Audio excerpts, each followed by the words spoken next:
دین کو زندگی کے اندر نافذ کرنا ہے، اللہ رب العزت کی عبادت کرنی ہے، تو جب انسان نہیں سیکھے گا کہ وہ عبادت کرنی کیسے ہے تو کیسے عبادت کر پائے گا؟ اس عبادت کو سکھانے کے لیے اللہ رب العزت نے انبیاء کرام علیہ السلام کو مبعوث کیا، بھیجا۔ ہر زمانے کے اندر اللہ رب العزت نے انبیاء کرام کو بھیجا۔ سب سے آخر میں حبیب کبریا صلی اللہ علیہ وسلم کو نازل فرما کر کے فرمایا ما کان محمد ابا احد من رجالکم ولکن رسول اللہ وخاتم النبیین۔ اللہ کے نبی حضرت محمد عربی صلی اللہ علیہ وسلم آخری نبی ہے، ان کے بعد اب کوئی قیامت تک نبی آنے والا نہیں ہے۔ جب یہ آخری نبی ہیں تو اس کا مطلب ان کے بعد اب کوئی دین کا نیا ماڈل بھی نہیں بنے گا۔ جو دین آپ کو دے دیا گیا وہی اب قیامت تک چلے گا۔ الیوم اکملت لکم دینکم واتممت علیکم نعمتی ورضیت لکم الاسلام دینا۔ دین مکمل ہو گیا، دین کامل ہو گیا، اس کے اصول و ضوابط پکے ہو گئے، اب یہی قیامت تک رہیں گے۔ انبیاء کرام امت کو سمجھانے کے لیے جب آتے ہیں تو نبوت کو ثابت کرنے کے لیے، نبوت کی دلیل کے طور پر اللہ رب العزت چند چیزیں اپنے نبیوں کو عطا فرماتے ہیں، جس سے پتہ چلتا، روز روشن کی طرح آیا ہو جاتا کہ یہ اللہ کا نبی ہے، ورنہ یہ چیز نہ ہوتی۔ مثلا اللہ رب العزت نے موسیٰ علیہ السلام کو عصائے موسیٰ عطا کی، لاٹھی۔ موسیٰ علیہ السلام غصے والے تھے، غضب والے تھے، ان کا غصہ تو مشہور ہے۔ جب وہ ابھی فرعون کے گھر میں ہی تھے تو شہر کے اندر ایک دن دیکھا کہ ایک قبطی کی اور ان کے خاندان کے بندے کی لڑائی ہو رہی، تو موسیٰ علیہ السلام گئے، فَوَكَزَهُ مُوسَى فَقَضَى عَلَيْهِ قَالَ هَذَا مِنْ عَمَلِ الشَّيْطَانِ۔ دیکھا دونوں لڑائی کر رہے، ظاہر ہے موسیٰ علیہ السلام کی برادری کمزور تھی، وہ پستے تھے، وہ دبتے تھے۔ وہ فرعون نے کیا کہا تھا، میں ان کو قتل کروں گا، ان کے لڑکوں کو ذبح کروں گا، ان کی لڑکیوں کو زندہ رکھوں گا تاکہ وہ ذلت والی زندگی گزارے۔ تو وہ ظلم کر رہا تھا۔ موسیٰ علیہ السلام کی برادری کا بندہ قبطی کو کہا اب تو کیوں ان کو پریشان کرتا ہے؟ وہ آگے سے غصہ کرنے لگا، وَوَكَزَهُ مُوسَى فَقَضَى عَلَيْهِ، ایک گھونسا مارا، وہیں ختم ہو گیا، وہیں مر گیا جگہ پر۔ اتنا شدید ان کا غصہ تھا اور اتنا بھاری ان کا ہاتھ تھا۔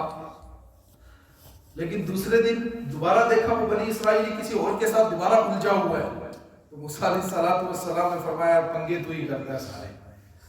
اور وہ بنی اسرائیل والا وہ چلانے لگا، کہا کہ اوہو آپ نے جیسے کما قتلت نفسا بالامس، آپ شاید مجھے قتل کر دیں گے جیسے آپ نے کل ایک بندے کو قتل کیا تھا۔ بیوقوف تھا نا۔ اسی سے عقل مند لوگ کہتے ہیں کہ سمجھدار دشمن بیوقوف دوست سے بہتر ہے۔ سمجھدار دشمن بیوقوف دوست سے بہتر ہے۔ دوست بیوقوف تھا، وہ چلانے لگا اب مجھے لگتا ہے آپ مجھے قتل کریں گے، کما قتلت نفسا بالامس، جیسے آپ نے کل ایک بندے کو قتل کیا۔ اور موسیٰ علیہ السلام کے خلاف وارنٹ نکلا ہوا ہے، فرعون کی فوج ان کو تلاش کر رہی ہے، اور یہ یہاں شہر میں چلا رہا ہے کما قتلت نفسا بالامس انی اريد ان تكون جبارا فی الارض وما تكون من المحسنین۔ مجھے لگتا ہے آپ بڑے سخت ہونے والے شہر کے اندر اور آپ احسان کرنے والے نہیں ہیں۔ اللہ کان کھڑے ہو گئے، پولیس کی کیا چکر ہے، کیا مسئلہ ہے؟ تو یہ دشمن دوست تھا، دوست ہی پھنسا رہا ہے، بیوقوف آدمی ہے۔ موسیٰ علیہ السلام کو عصا دیا ان کے اعتبار سے۔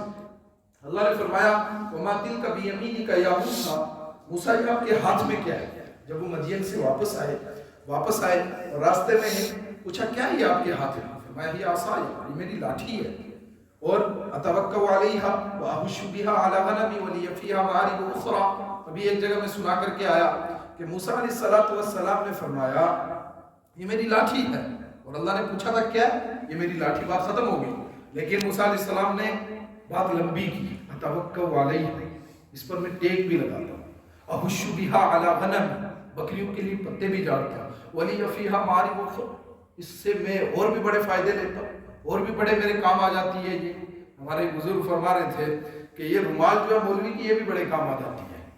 راستے میں کہیں ہوں سفر کے اندر تو بچھائی، جائے نماز بن گئی، نماز پڑھ لی۔ کھانا کھانے کا ٹائم ہوا، دسترخوان نہیں ہے، بچھایا جائے نماز کا وہ دسترخوان بن گیا، کھانا کھا لیا، وضو کیا، تولیہ نہیں ہے، ٹاول نہیں ہے، اسی سے صاف کر لیا، تولیہ بن گیا، اور کر دے ولیہ فیہا ہمارے دوسرا اور بھی اس کے بڑے کام ہیں، بڑی جگہ یہ کام آ جاتی ہے۔ موسیٰ علیہ السلام نے جواب لمبا کیوں کیا؟ آپ سے کوئی پوچھے بھائی یہ کیا ہے، آپ کہیں گے موبائل، بات ختم ہو گئی، اس کی تفصیل تو نہیں بتائیں گے۔ مفسرین نے فرمایا، ہمارے حضرت مفتی صاحب فرمایا کرتے تھے کہ موسیٰ علیہ السلام نے بات اس لیے لمبی کی کہ ان کو اللہ سے محبت تھی، ان کو اللہ سے عشق تھا، اور وہ جس کے ساتھ جس کو محبت ہوتی ہے بندہ چاہتا ہے بات لمبی ہو، اس کو مزہ آتا ہے بات کرنے میں اس کے ساتھ۔ میلے پھر محمدہ قسمتاں دے کتھے شمت ہے کتھے پتنگوں سی۔ موسیٰ علیہ السلام نے سوچا اللہ سے ہم کلامی کا موقع ملا ہے، پتہ نہیں دوبارہ کب موقع ملے، ظاہر قسمت ملے نہ ملے، آج ملا ہے، لمبی کرو بات، آج تھوڑی لمبی کر لی۔ اللہ نے فرمایا موسیٰ تجھے تو یہ لاٹھی لگ رہی ہے لیکن القیہا، نیچے ڈال کر کے تو دیکھ، جو ہی نیچے ڈالا ایک سانپ بن گیا، اژدہا بن گیا، اور موسیٰ علیہ السلام ڈرے، پیچھے ہٹے، انسانی فطرت ہے پیچھے ہٹے۔ اللہ نے کیا کہا لا تخف، ڈرو مت، ڈر کیوں رہے ہو، آگے بڑھو، ابھی کی شان نہیں ہے ڈرنا، آگے بڑھو اور اس کو پکڑو۔ پکڑا، واپس لاٹھی بن گئی کہ یہ معجزہ ہے، یہ معجزہ عطا کیا، اگر وہ نبی نہ ہوتے تو آپ کو یہ معجزہ نہ ملنا تھا۔ ہاتھ بغل کے نیچے رکھتے ہیں، واپس نکالتے ہیں، بالکل روشن جیسے لائٹ ہے، لائٹ کی طرح وہ جل رہا ہے سامنے۔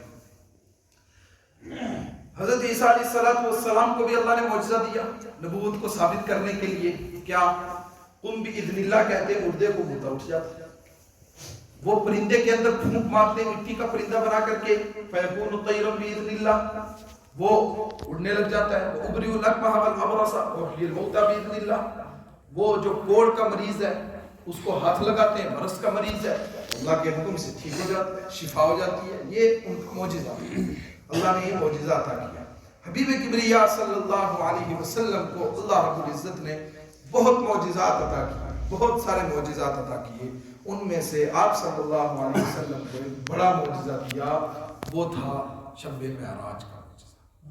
یہ معراج کا معجزہ کہ اللہ نے راتوں رات آپ کو آسمانوں کی سیر کروائی، مکہ سے مدینہ تک لے گئے، وہاں سے بیت المقدس تک، راستے میں اور سٹاپ آئے کئی سارے، وہاں سے آسمانوں پر، سارے آسمانوں کی سیر اور میں تفصیل سے عرض کروں گا، وہاں سے سدرۃ المنتہا اور وہاں سے آگے عرش معلیٰ اور اللہ کے پاس اور لامکان، جہاں مکان ختم، جگہ ختم، وہاں تک پہنچے، راتوں رات یہ معجزہ تھا۔ نبی اللہ کی طرف سے بھیجا ہوا نہ ہوتا تو یہ پاسبل نہیں تھا، ممکن نہیں تھا۔ تو یہ بڑی دلیل ہے اللہ کے نبی صلی اللہ علیہ وسلم کے اللہ کی طرف سے بھیجے ہوئے نبی ہمیں ظاہر کا نہیں بات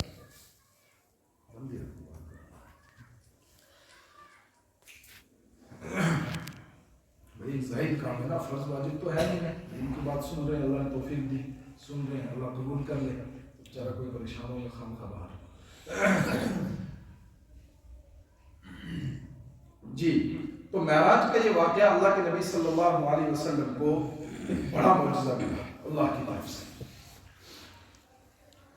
اب ہمارے کام کا اس میں کیا ہے؟ نمبر ایک، کیوں ملا؟ یہ معراج کیوں کر رہی ہے؟ سوال ہے، بڑا سوال ہے، کیا ضرورت پیش ہے، کیوں کر رہی؟ ایک تو میں نے عرض کیا کہ نبوت کو ثابت کرنا تھا، دوسرے کیا فائدہ تھا اس کا، اور اس کے اندر کیا کیا باتیں پتہ چلتی ہیں، کیا کیا چیزیں ثابت ہوئی، کن کن چیزوں کا انسان کو علم ہوا، پتہ چلا ہے، اور کن چیزوں کو انسان نے حاصل کیا سبق کے طور پر، کیا کیا ملا، وہ چیزیں انسان کو پتہ چلا کیا کیا ہے۔ سب سے پہلے تو کیوں یہ واقعہ ہوا، کیوں پیش کیوں آیا؟ آپ اس کے بیک گراؤنڈ کو دیکھیں۔ اللہ کے نبی صلی اللہ علیہ وسلم، امام صاحب نے فرمایا تھا کہ کچھ نیا ہونا چاہیے، واقعہ تو سب سناتے ہیں، سب ایک طرف سے شروع کیا دوسری طرف سے باہر، لیکن پھر میں نے سوچا چلو تھوڑی سی علمی گفتگو کریں گے انشاءاللہ، اللہ کرے مجھے بھی سمجھ میں آئے، آپ کو بھی سمجھ میں آئے، پڑھے لکھے چہرے نظر آ رہے ہیں سب لوگ، میرے سے زیادہ آپ لوگوں کا مطالعہ ہے، کہیں غلطی ہو تو آپ آگاہ بھی کریں مجھے ضرور انشاءاللہ، اس لیے کہ اس امت کا تو خاصہ ہی ہے کہ یہ صرف ہوائی قصے کہانیاں نہیں سناتی ہے، اقرا، اس امت کا پہلا لفظ یہ اقرا، پڑھنے سے شروع ہوا ہے، پڑھنا تحقیقی باتیں پیش کرنی ہے، خواہ کی فضول گپیں سنانی نہیں ہے، وہ بھی خانہ خدا کے اندر، اللہ کے گھر کے اندر؟ نہ، بالکل بھی نہیں۔ اللہ کے نبی صلی اللہ علیہ وسلم 11 سال گزار چکے راجے قوم کے مطابق۔ سن 1190 کے اندر یہ واقعہ پیش آیا ہے، لیکن اس سے پیچھے کے آپ حالات دیکھیں، پھر آپ کو سمجھ آئے گا کہ یہ واقعہ پیش کیوں آیا اور اس سے کیا فائدہ ہوا اللہ کے نبی صلی اللہ علیہ وسلم کو، صحابہ کرام۔ 11 سال کی زندگی گزر چکی ہے اور وہ زندگی مکہ کی زندگی ہے۔ آپ نے سیرت اگر پڑھی ہو تو کٹھنائیوں والی زندگی ہے۔ بے سر و سامانی کے عالم میں صحابہ کرام ہیں، حبیب کبریا صلی اللہ علیہ وسلم نے کبھی آپ کے گلے کے اندر رسی ڈال کر گھسیٹا جا رہا ہے، کبھی آپ کے اوپر مرے ہوئے اونٹ کی اوجڑی لا کر ڈالی جا رہی ہے اور آپ اٹھ نہیں سکتے ہیں۔ گھر سے حضرت فاطمہ دوڑ کر آتی ہیں، وہ اس کو دھکا دیتی ہیں اور اٹھتی ہیں۔ صحابہ کرام کہتے ہیں کفار کا مجمع لگا ہوا ہے خانہ کعبہ کے گرد، کون ان کے بیچ میں جا کر کے سورہ رحمان پڑھے گا؟ حضرت عبداللہ ابن مسعود پتلے دبلے سے صحابی، وہ بیچ میں جاتے ہیں، سورہ رحمان پڑھ رہے ہیں، جس رحمان کا گھر ہے اس کے گھر کے پاس سورہ رحمان پڑھ رہے ہیں، سب ٹوٹ پڑے ان کو مارنے کے لیے۔ کہتے ہیں مجھے بہت مارا لیکن میں نے بھی تب تک بس نہیں کی جب تک سورت مکمل نہیں ہوئی۔ آپ صلی اللہ علیہ وسلم صحن کعبہ کے اندر نماز پڑھ رہے ہیں، سب لوگ ٹوٹ پڑے ان کے اوپر مارنے کے لیے، دشمن ہو گئے۔ اور میں عرض کروں گا جب انبیاء کرام سے ملاقاتیں ہوئی تو وہاں کس طرح اللہ نے سبق دیا اپنے نبی کو کہ ان نبیوں کے ساتھ کیا پیش آیا، آپ کو بھی اسی طرح مضبوط ہونا ہے، تیار رہنا ہے۔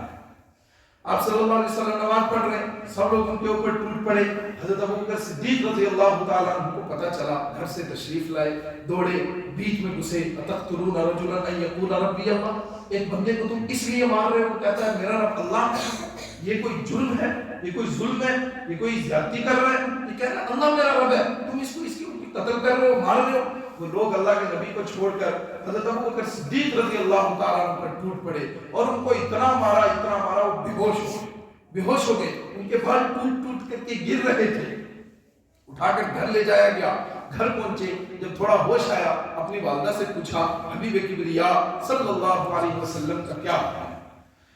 انہوں نے کہا ان کی وجہ سے یہ حالت ہوئی ہے، ابھی ایمان قبول نہیں کیا تھا ماں نے، کہا اس کی وجہ سے تو یہ حالت ہوئی ہے، پھر انہی کا نام لے رہے ہو آپ؟ کہا نہیں، ان کی جب تک شکل نہیں دیکھ لوں گا میں تب تک چین سے نہیں بیٹھوں گا، تب تک میں کھانا نہیں کھاؤں گا، کھانا میرے اوپر حرام ہے۔ سیرت پڑھے آپ، یہ لکھا ہے بڑے بڑے مفسر یہ سیرت لکھنے والوں نے کہ کھانا اپنے اوپر حرام کر لیا جب تک میں آپ صلی اللہ علیہ وسلم کو نہ دیکھوں۔ رات کی تاریکی میں ان کی والدہ ایک اور عورت کو ساتھ لے کر کے گئی، آپ صلی اللہ علیہ وسلم کا چہرہ دیکھا، اس کے بعد کچھ کھایا۔ یہ بے سر و سامانی کا عالم ہے۔ اور حضرت ابوبکر رضی اللہ تعالیٰ عنہ کوئی گلی چلنے والے کوئی لونڈے نہیں ہیں، وہ باوقار شخصیت کے مکہ کی، وہ بڑے سمجھے جاتے ہیں، وہ گویا کہیے گا کہ ایلیٹ کلاس میں بلانگ کرتے ہیں، اچھے لوگوں میں سے ہیں وہ، لیکن جو گھٹیا بیچارے ہوں گے ظاہری اعتبار سے، لوگوں کے اعتبار سے، جو چھوٹے طبقے کے ہوں گے، چھوٹی ذات کے، ان کے اوپر کیا بیت رہی ہوگی سوچ نہیں سکتے۔ حضرت بلال حبشی رضی اللہ تعالیٰ حبشہ سے آئے ہوئے غلام بکتے ہوئے آئے مکہ کے اندر، ان کی کیا حالت ہے، سیرت پڑھیں آپ دیکھیں، دن بھر ان کو گھسیٹ رہے مکہ کے چودھری، کوئی ادھر سے ادھر، کوئی ادھر سے ادھر، اوباش لڑکوں کے حوالے کر دیتے ہیں، لیکن وہ کیا کہہ رہے ہیں، احد احد احد، ایک ہی ہے، ایک ہی ہے، ایک ہی ہے، اس کے ساتھ کوئی سمجھوتا نہیں، اس کے ساتھ کوئی کمپرومائز نہیں، کوئی کچھ نہیں۔ اور اللہ رب العزت نے ایک مقام کے اوپر تبصرہ بھی کیا، وَإِذَا ذُكِرَ اللَّهُ وَحْدَهُ اشْمَأَزَّتْ قُلُوبُ الَّذِينَ لَا يُؤْمِنُونَ بِالْآخِرَةِ وَإِذَا ذُكِرَ الَّذِينَ مِن دُونِهِ إِذَا هُمْ يَسْتَبْشِرُونَ۔ کیا حال ہے لوگوں کا؟ اذا ذکر اللہ وحدہ، جب اللہ کا اکیلے نام لیا جاتا ہے، وحدہ تنہا ایک اللہ کا نام لیا جاتا ہے، اشمئزت قلوب الذین لا یؤمنون بالآخرہ، جو لوگ آخرت کو نہیں مانتے، آخرت پر ان کا یقین نہیں ہے، تو اشمئزت ان کے دل اندر ہی اندر تنگ ہونے لگتے ہیں، قلوب الذین لا یؤمنون، ان لوگوں کے دل جو آخرت کو نہیں مانتے۔ اذا ذکر الذین من دونہ، اللہ کا بھی تذکرہ، اللہ کے ساتھ کچھ اوروں کا بھی تذکرہ ہوگا، یہ بھی ایسے ہی ہوتے ہیں جیسا اللہ ہے، بدعاہم یستبشرون، خوش ہو جاتے ہیں، کہتے ہیں واہ مزہ آ گیا، یہ ہوئی نا بات۔ مکہ کے لوگوں کی بھی یہ مصیبت تھی، وہ کیا ایک اللہ کا نام نہیں سن سکتے تھے، اللہ کے ساتھ اور بھی نام لیں پھر بڑے خوش ہوتے تھے، مزہ آ گیا۔ حضرت بلال کہہ رہے ہیں ایک ہی نام ہوگا، احد احد احد، ایک ہی نام ہوگا۔ حضرت عمار رضی اللہ تعالیٰ عنہ، حضرت یاسر رضی اللہ تعالیٰ عنہ، جو ساتھی بیٹھے ہیں جن کے بیٹھے ہیں، سبق کی طرح ہم سننے کی نیت سے بیٹھے ہیں، میرا بھی فائدہ ہوا، آپ کا فائدہ، آنے جانے کا ماحول نہ بنائیں، یہ کوئی رسمی جلسہ یا کوئی جلوس تو ہے نہیں ہے، یا کوئی سیاسی اجتماع ہو، دین کی بات سنیں، ظاہر ہے اس کی قدر ہونی چاہیے، اس کی منزلت ہونی چاہیے، کہنے والا بھی محتاج ہے، سننے والا بھی محتاج ہے، کوئی فرض واجب کام تو ہے نہیں ہے، ہمیں اس نیت سے بیٹھے کہ ہمارا کچھ بھلا ہو جائے، اس کو سن کر کے کوئی علمی اضافہ ہو، ہمارے علم کے اندر اضافہ ہو، اور اس کے ذریعے سے ہمارا دل بنے، ہمیں عمل کرنے کے لیے اندر سے ایک کال آئے، اندر سے آواز آئے کہ عمل ہونا چاہیے اس کے اوپر۔ یا پھر شاید میری بات ہی میں کوئی کمزوری ہے، اللہ رب العزت اخلاص نصیب فرمائے۔ یہ صحابہ کے حالات ہمارے سامنے، 10 سال کی زندگی ایسی گزری ہے کہ انسان تصور نہیں کر سکتا۔ صرف آپ شیخ ابی طالب کے 3 سال دیکھیں، سیرت نگاروں نے اس کی تفصیلات لکھی نہیں، تفصیل سے نہیں لکھا کسی نے کہ کیا ہوا ان 3 سالوں کے اندر، اس لیے کہ وہ حالات پیش آئے کہ کوئی قلم ہمت نہیں کر سکے اس کو لکھنے، اتنے سخت حالات، اتنے سخت حالات۔ اور 11ویں سال میں جب آزادی ملی ہے، جب وہاں سے رہائی ہوئی ہے، تو باہر آتے حضرت خدیجہ الکبریٰ رضی اللہ تعالیٰ عنہ کا انتقال ہو گیا۔ حضرت ابو طالب جو آپ صلی اللہ علیہ وسلم کے چچا، ایمان نہیں لائے تھے لیکن آپ کے ساتھ کھڑے تھے، آپ کی گویا بیک بون تھے، ساتھ رہے، ہمیشہ ہر پریشانی کے اندر ساتھ رہے کہ میں بھتیجے کا ساتھ نہیں چھوڑ سکتا، ان کا انتقال ہوا۔ اور اتنا بڑا دھچکا لگا اللہ کے نبی صلی اللہ علیہ وسلم کو کہ آپ نے اس سال کا نام ہی رکھا عام الحزن، غم کا سال، غم کا سال۔ حضرت خدیجہ کی جدائی معمولی جدائی تھی، زندگی بھر کا ساتھ ہے ان کا، کتنا مضبوط ساتھ تھا کہ جب مکہ کے لوگوں کے سب کے دروازے بند تھے آپ کے لیے، حضرت خدیجہ کا دروازہ کھلا تھا، سب کی پیسوں کی بوریاں بند تھی، حضرت خدیجہ کے سارے خزانے کھلے تھے، آپ دین کے لیے لٹاؤ، آپ لگاؤ، جو آپ نے کرنا ہے کرو۔ جب آپ غار حرا سے واپس تشریف لائے تو آپ صلی اللہ علیہ وسلم پسینے میں شرابور تھے، زملونی زملونی، مجھے کمبل اڑاؤ، مجھے چادر اڑاؤ، لگتا ہے شاید میری جان ہی نکل جائے گی۔ حضرت خدیجہ رضی اللہ تعالیٰ نے دلاسا دیا تھا، سہارا دیا تھا، مضبوط کیا تھا ان کو، اس سے ایک ڈھارس بن گئی تھی، میرے پیچھے کوئی کھڑی ہے۔ اور یہ یاد رکھیے گا، ہر کامیاب مرد کے پیچھے عورت کا ہاتھ ہوتا ہے، اگر اس کی بیوی اس کی سپورٹیو ہے تو بندہ کچھ بنتا ہے، کہیں پہنچتا ہے۔ شیخ الحدیث حضرت مفتی سعید صاحب پالن پوری رحمۃ اللہ علیہ بہت بڑے محدث گزرے ہیں ہندوستان کے، وہ فرماتے ہیں مجھے شیخ الحدیث بنانے والی میری بیوی ہے کہ آج تک بازار سے کبھی میرے سے ماچس کی ڈبیا بھی نہیں مانگی، کہا تو پڑھ اور پڑھا، تو لگا ہوا ادھر لگا ہوا۔ ہم تو مذاق کے طور پر کہتے ہیں نا، واٹس ایپ پہ بھی گردش کر رہا تھا، آپ نے بھی دیکھا ہوگا، پیچھے وہ 5 انگلیاں لگی ہوئی ہیں، نشان پڑے ہوئے، کہتے ہیں اچھا آج پتہ چلا وہ ہر مرد کے پیچھے جو کامیاب بیوی کا ہاتھ ہے وہ یہ ہے، وہ لگا ہوا ہے اس کو۔ یہ مطلب نہیں ہے، وہ سپورٹیو ہے، وہ ساتھ دے رہی ہے اس کا، اللہ کے نبی صلی اللہ علیہ وسلم کا ساتھ دے رہی ہے حضرت خدیجہ ہر جگہ پر۔ یہ عام الحزن کا سال نام ہی رکھ دیا عام الحزن۔ اب دیکھیں اتنے غم اکٹھے ہو گئے، اتنی پریشانیاں، اتنی مصیبتیں، اب اللہ رب العزت نے معراج کروائی، ان سارے زخموں کے اوپر مرہم لگایا۔ اللہ کے نبی صلی اللہ علیہ وسلم نے ابدیت کا حق ادا کر دیا، اتنی عبادت کی، اتنی دین کے لیے مصیبتیں اٹھائی، اتنی پریشانیاں اٹھائی، آپ نے فرمایا اُذیتُ فی اللہ ما اُذِیَ قبلی، جتنی پریشانیاں مجھ اکیلے کو آئی ہیں پچھلے سارے انبیاء کو مل کے اتنی پریشانیاں نہیں آئی۔ جب وہ ساری پریشانیاں تھی، اب معراج کا واقعہ پیش آیا، اللہ نے فرمایا آپ نے ابدیت کی انتہا کر دی، ہم نے آپ کو عروج اور بلندی دینے کی انتہا کر دی، وہاں پہنچایا جہاں آج تک کوئی نبی پہنچ ہی نہیں سکا۔ اس پس منظر کے اندر آپ دیکھیں معراج کے واقعے کو، کتنی ڈھارس ملی ہوگی اللہ کے نبی صلی اللہ علیہ وسلم۔ آپ صلی اللہ علیہ وسلم اس سے فارغ ہو کر واپس تشریف لائے، اس کو ہم وہیں رکھیں، واپس آئے، حضرت ابوبکر صدیق رضی اللہ تعالیٰ عنہ کو آ کر بتایا مکہ کے لوگوں نے، مشرکین مکہ نے، ابو جہل نے، کہا دیکھو تمہارا دوست کہہ رہا ہے کہ ایسا ہوا ہے۔ انہوں نے پہلے کہا کہ ایسا ہو سکتا ہے رات بندہ جائے بیت المقدس، آسمانوں پر جائے، واپس آ جائے اور یہاں پہنچ جائے، ایسا ہو سکتا ہے؟ حضرت ابوبکر نے پوچھا کہا کس نے؟ کہا تمہارا دوست کہہ رہا ہے ایسا۔ پہلے مطلق کہا کہ ہو سکتا ہے ایسا، کہ نہیں ہو سکتا، کہا تمہارا دوست کہہ رہا ہے، کہا وہ کہہ رہے ہیں ہو سکتا ہے، کوئی نہیں، وہ اگر کہہ رہے ہیں تو ہو سکتا ہے، میں مان لوں گا، کیوں نہیں مانوں گا، میں نے ان کے اوپر ایمان لایا، میں نے غیب پر ایمان لایا، انہوں نے کہا رب ہے، میں نے کہا ہے، فرشتے ہیں تو ہے، تو یہ کہہ رہے ہیں تو یہ کیوں نہیں ہوگا، عقل کے گھوڑے نہیں دوڑائے، مجھے کیسے ہو سکتا ہے، illogical بات ہے، میری عقل تسلیم نہیں کر رہی، کہا یہاں پر عقل کی نہیں چلتی ہے، یہاں جو کہا وہ ہوا ہے، وہ سچی بات ہے، وہ جھوٹ بول ہی نہیں سکتے ہیں۔ مکہ کے لوگوں کو جب آپ صلی اللہ علیہ وسلم نے کوہ صفا کے نیچے اکٹھا کیا، آپ اوپر کھڑے ہوئے تقریر کرنی شروع کی، تو آپ نے کیا فرمایا تھا، لوگوں تو حل وجدتمونی صادقا ام کاذبا، تم نے میرا بڑا تجربہ کیا، 40 سال میرے ساتھ رہے ہو، کیا کہتے ہو؟ دشمن سارے، تم مجھے کیا کہتے ہو؟ حل وجدتمونی صادقا ام کاذبا، میں جھوٹا ہوں یا سچا ہوں؟ سب نے کہا جربناک غیر مرہ، بڑا تجربہ کیا آپ کا، آپ سچے ہی ہیں، ما وجدنا فیک الا صدقا، سچ کے علاوہ آپ کے اندر کچھ پایا ہی نہیں ہے۔ تو دشمن بھی کہہ رہے ہیں آپ سچے ہیں، تو حضرت ابوبکر نے فرمایا کیسے جھوٹ بول سکتے ہیں؟ اور یہاں یہ بھی پتہ چلا کہ اس معاملے کے اندر بندہ عقل کو اگر بہت زیادہ دوڑائے گا تو پھر انسان گمراہی کی طرف بھی جا سکتا ہے۔ شریعت کا مسئلہ پتہ چل گیا، یہ بات ہے، اتھنٹیکیشن ہوگی اس کی، بالکل پکا ثبوت، قطعی ثبوت ہو گیا کہ یہ ہے حکم شریعت کا، اس کے بعد وہ نئی عقل کو دیکھتا ہے کہ یہ کامیاب ہے، یہ ابوبکر کے پیچھے چلنے والا ہے۔ اور ابو جہل نے زور لگایا کہ کیسے ہو سکتا ہے، اٹس illogical، irrational ہے، یہ ہو ہی نہیں سکتا ہے۔ کہا وہ ناکام ہو گیا، وہ برباد ہو گیا، وہ تو جنت میں جانے والوں میں سے نہیں ہوگا، وہ ابو بکر کے پیچھے نہیں ہے، وہ تو فرعون کی صف میں کھڑا ہو گیا۔ ابو بکر رضی اللہ تعالیٰ نے اس کی تصدیق کی۔ تو میں عرض کر رہا تھا کہ آپ صلی اللہ علیہ وسلم کو یہ جو واقعہ پیش آیا، یہ اس پس منظر میں پیش آیا کہ حالات کیا گزرے آپ صلی اللہ علیہ وسلم کی پریشانیاں کیا برداشت کی۔ سفر شروع ہوا، وہ آپ پڑھتے بھی رہتے ہیں، پڑھیں گے بھی، سیرت کی کتابوں میں پڑھیں گے، وہ میں نے عرض نہیں کرنا ہے۔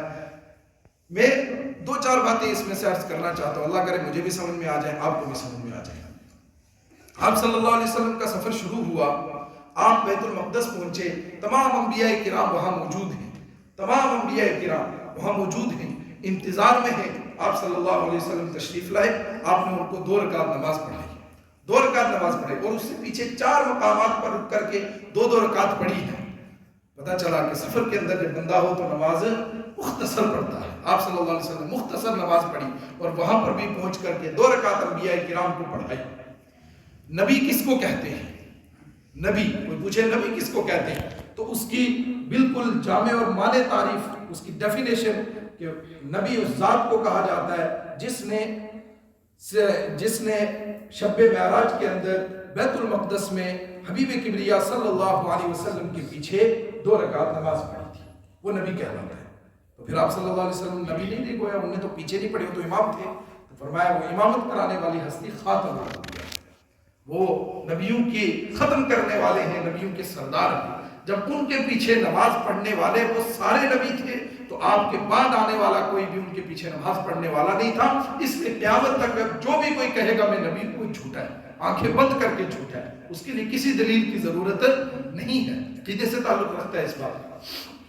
آپ صلی اللہ علیہ وسلم نے 2 رکعت نماز پڑھائی، براق وہاں سے آگے چلا، آسمانوں پر گئے۔ یہاں مختصر سے 1-2 باتیں عرض کرنی ہے، پھر بات ختم کریں گے۔ آپ علیہ السلام آسمانوں پر پہنچے، 7 آسمانوں کی سیر ہوئی، ہر آسمان کے اوپر ایک نبی سے ملاقات ہوئی، پکی روایات ہے، مضبوط روایات کے اندر ہے۔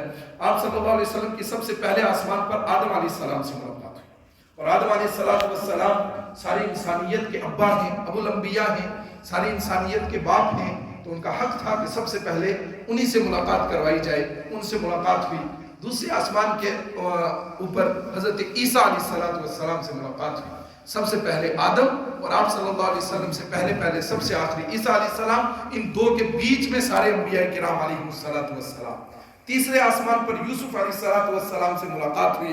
یوسف علیہ السلام کی زندگی کا سارا نقشہ دکھانا تھا کہ جس طرح یوسف علیہ السلام نے اپنے بھائیوں سے مار کھائی، اپنے بھائیوں سے دھوکہ کھایا، اپنے بھائیوں کے حسد کے شکار ہوئے، اے حبیب کبریا صلی اللہ علیہ وسلم، آپ بھی اپنے بھائیوں کے اپنے رشتہ داروں کے حسد کا شکار ہو جائیں گے۔ مکہ کے لوگوں کو پریشانی ہو جائے گی، ھذا لشیء یراد اجعل الآلہۃ الہا واحدا ان ھذا لشیء عجاب، ایک خدا بنا لے ہم، یہ بڑی عجیب بات ہے، یہ کیسے ہو جائے گا؟ ان ھذا لشیء یراد، یہ کوئی پرانی میٹنگ لگتی ہے، یہ کوئی اسکیم ہے، یہ سازش ہے ہماری کرسی ہمارے نیچے سے نکالنے کی، یہ کوئی پرانی پلاننگ لگتی ہے۔ ابو جہل چچا ہے آپ کا، ابو لہب چچا ہے آپ کا، نہیں مان رہا ہے، مخالف ہو گئے، قریش ہاشمی مخالف ہو گیا آپ صلی اللہ علیہ وسلم کے۔ کہا میرے نبی یوسف علیہ السلام کو دیکھو، ان کے بھائی بھی ان کے مخالف تھے لیکن کچھ نہیں بگاڑ سکے۔ کذالک فکرنا لیوسف فی الارض ولنعلمہ من تأویل الاحادیث واللہ غالب علی امرہ ولکن اکثر الناس لا یعلمون۔ یوسف علیہ السلام کی اس طرح سے انہوں نے مخالفت کی، لیکن انہی راہوں کے ذریعے سے